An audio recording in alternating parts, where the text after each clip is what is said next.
हर रोज़ की तरह आज रोज़ भी हम सुबह अजान से पहले ही उठ गए थे, क्योंकि हम मानते हैं जैसे एक मरीज़ को दवाइयों की ज़रूरत होती है, वैसे ही एक लाइफ को डिसिप्लिन की।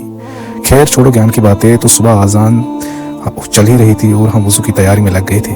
वज़ू करने के बाद हम सीधे चल गए मस्जिद की ओर। सबसे पहले किया गेट ओपन, फिर किया गेट को क्लोज और चल दिए मस्जिद की ओर। मस्जिद की ओर चल ही रहा था, इस ठंड से याद आया कि अभी अर्थ जो है वो सन के क्लोज होगी और साउथर्न पार्ट है अर्थ का, उस पर अभी मोस्ट सनलाइट पड़ेगी और जो नॉर्थर्न पार्ट है उस पर कम, इसीलिए जो है ठंड बनती है, यानी कि विंटर सीजन आता है।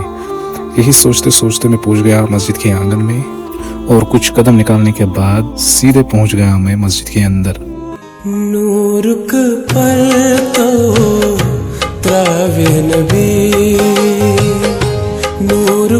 पर फिर किया नमाज खत्म, जूते पहन लिए और निकल गया घर की ओर। कुछ कदम निकालने के बाद किया मस्जिद का डोर ओपन, फिर किया क्लोज, फिर चल दिए घर की ओर। और यही सोच रहा था कि सुबह भी एक निशानी है खूबसूरती की। सोचते सोचते मैं पहुंच गया गेट पे को किया ओपन और फिर पहुंच गया मैं अपने गांव के मेन रोड पे।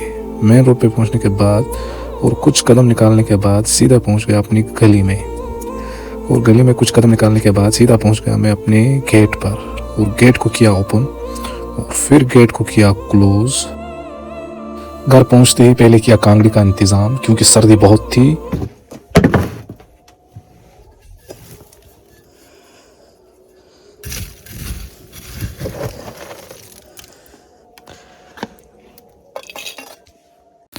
अब बारी थी इसको फूंकने की। अब करते हैं व्लॉग को ख़त्म और लगते हैं अपने काम पे।